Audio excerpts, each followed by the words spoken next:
Bon, Madame la Présidente, Messieurs les académiciens, Mesdames et Messieurs, je remercie l'Académie qui permet à l'Association du Musée des sciences médicales de Grenoble de parler du musée dont je suis le président le plus récent puisque j'ai succédé au professeur Jean Perret.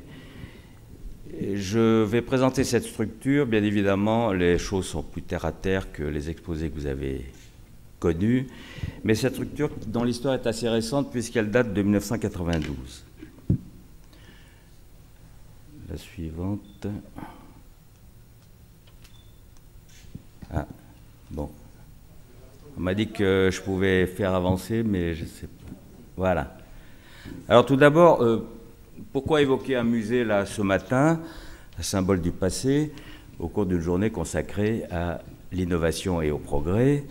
Eh bien, la réponse me paraît assez simple, c'est que chaque événement a une histoire qui est le fruit d'une évolution des idées, des pratiques et des savoir-faire. Évolution, comme on l'a vu, souvent lente et parfois laborieuse en matière de santé et de médecine. Pourtant, ces événements successifs expliquent souvent le présent, voire même l'avenir. Et méconnaître ce passé serait occulter l'expérience et les travaux, souvent très riches, comme on le voit, de nos prédécesseurs. Merci. Ce devoir de mémoire n'est donc pas un exercice purement philosophique ou académique, car comme dit la chanson, pas de passé, pas d'avenir. Le musée est né ainsi de ce besoin de collecter le patrimoine médico-chirurgical et scientifique de la santé et de le rassembler, ne fût-ce que pour empêcher sa disparition. Et il a vu le jour grâce à une petite équipe de médecins et administratifs sensibilisés à cet impératif au CHU, et en particulier le professeur Jean-Michel Malion, dont le rôle est à souligner. Le caractère assez tardif de la création d'un tel musée à Grenoble est dû à un certain nombre de facteurs. Tout d'abord, le transfert de l'hôpital du centre-ville vers La Tronche au début du XXe, en 1913, explique entre autres l'absence d'un lieu de mémoire historique, comme on l'observe dans d'autres villes. Également, la faculté de médecine de Grenoble et le CHU sont encore relativement jeunes à cette période, nés en 62, et n'ont pas de véritable tradition à cette époque. Et leurs différents acteurs se sont d'abord efforcés pendant de nombreuses années à consolider la faculté par rapport à l'emprise amicale, mais quand même néanmoins prégnante de la capitale des Gaules voisine, et de faire émerger le CHU de Grenoble par rapport au paysage national, étant donné sa petite taille à l'origine, soulignant que ces acteurs ont su d'emblée installer un esprit d'équipe et un enthousiasme tout à fait remarquable. Et là, ce matin, on a eu des exemples tout à fait évidents. Ainsi, la préoccupation constante des acteurs a été de rechercher l'excellence en matière de soins, enseignement et recherche, ce d'autant que l'environnement grenoblois a toujours été propice aux avancées technologiques. Par exemple, le regroupement de la médecine et des sciences en une université scientifique et médicale est un exemple tout à fait évident, sous l'impulsion de dirigeants particulièrement clairvoyants à mes yeux. Et les conférences auxquelles on vient d'assister confirment tout à fait ce fait de l'esprit grenoblois.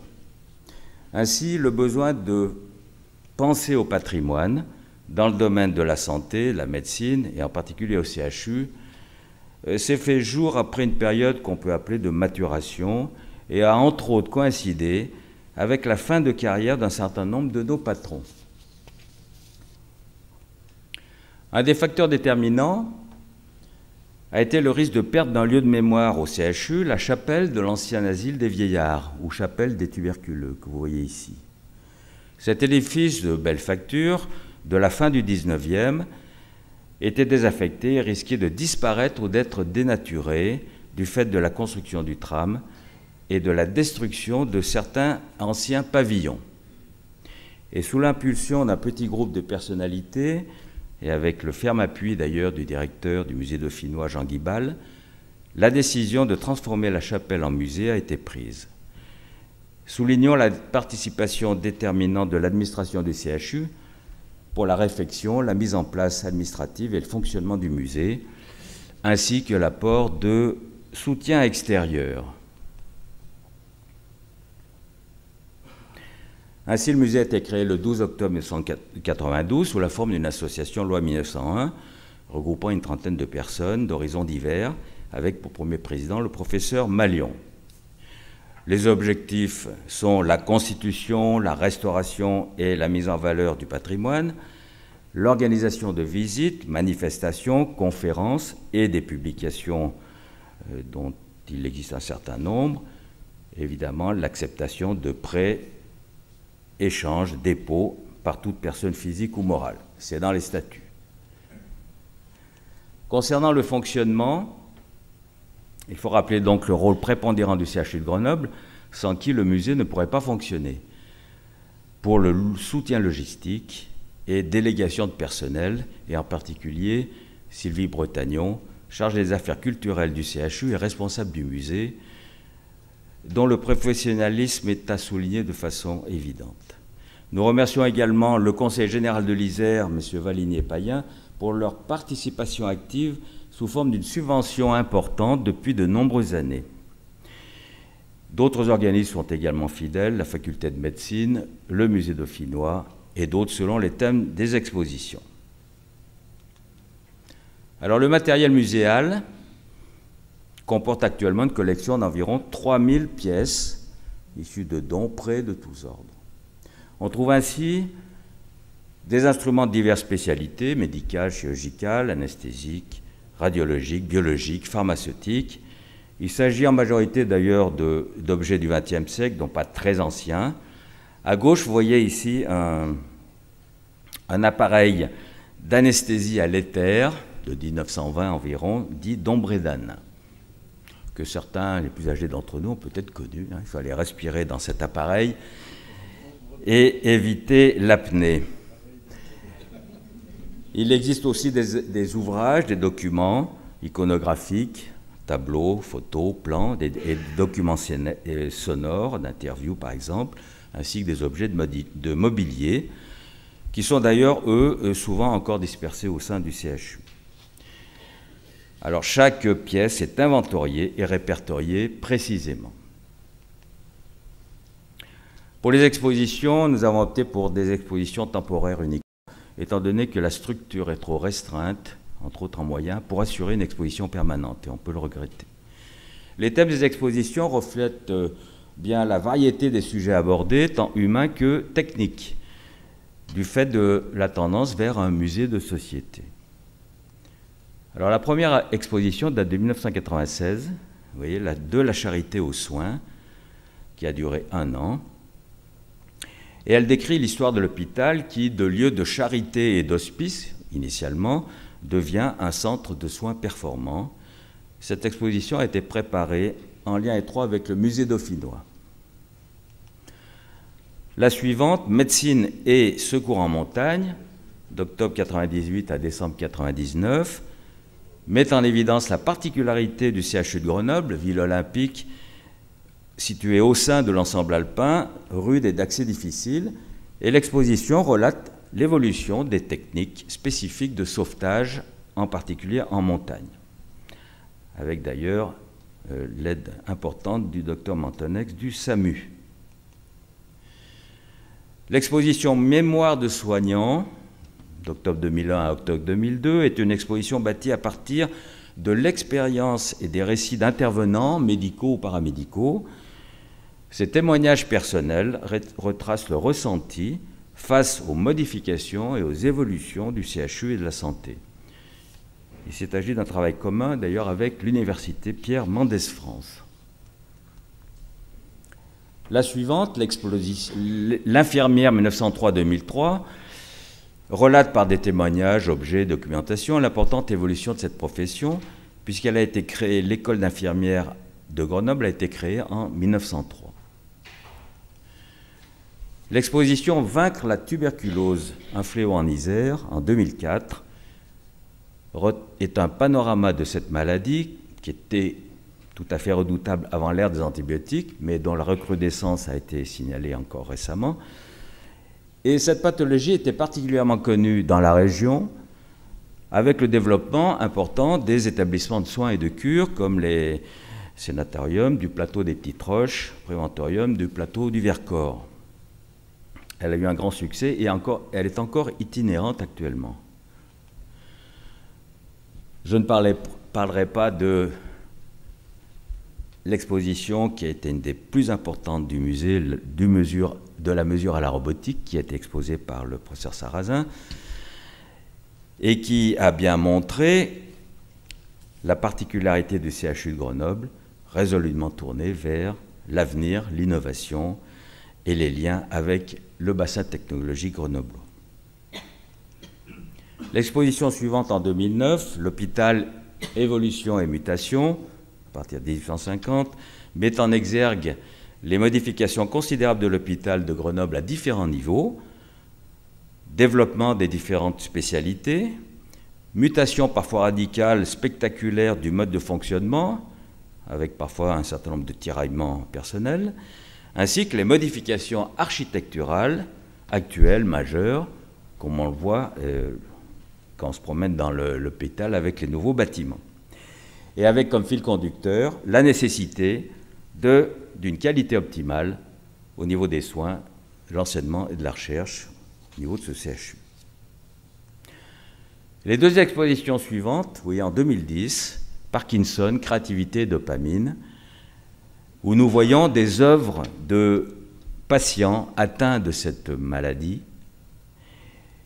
et cette exposition en décembre 2010, pendant 3 mois, montrant 2 artistes anatomistes et chirurgiens que vous connaissez très bien, Yves Boucher, Roger Sarrazin, permettent de montrer que la médecine ou la chirurgie n'ont pas qu'une dimension clinique et technique, mais vont souvent de pair avec les arts, et c'est tout à fait évident ici, que ce soit pour des praticiens ou pour des patients.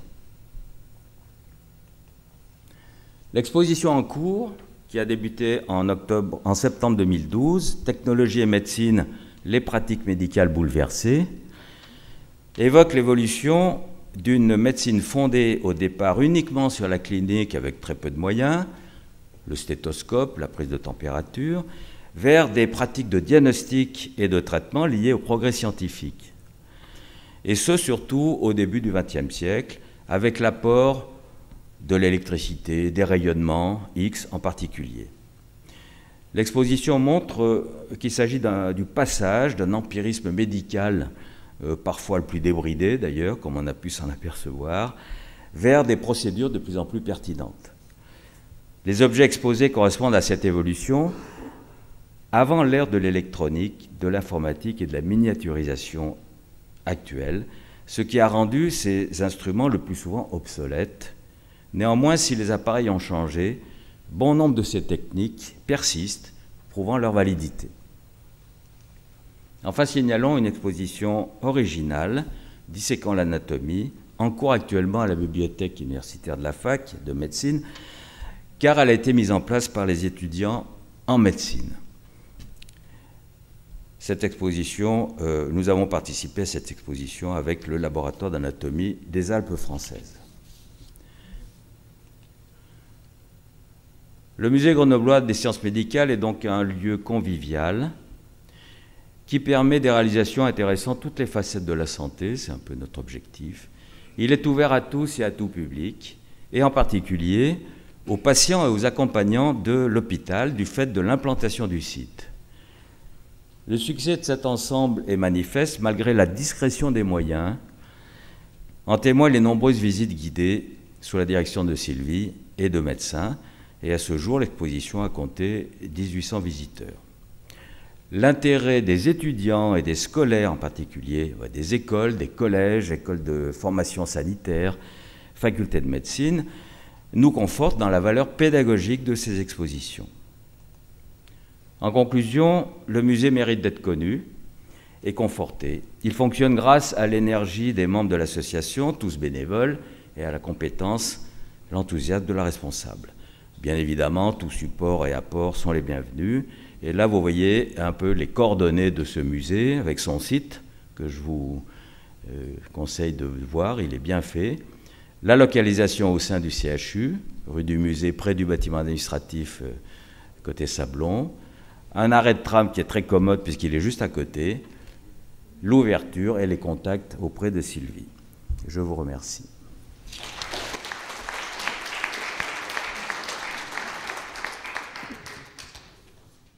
Là aussi, avant que vous quittiez le pupitre, peut-être il y a des questions?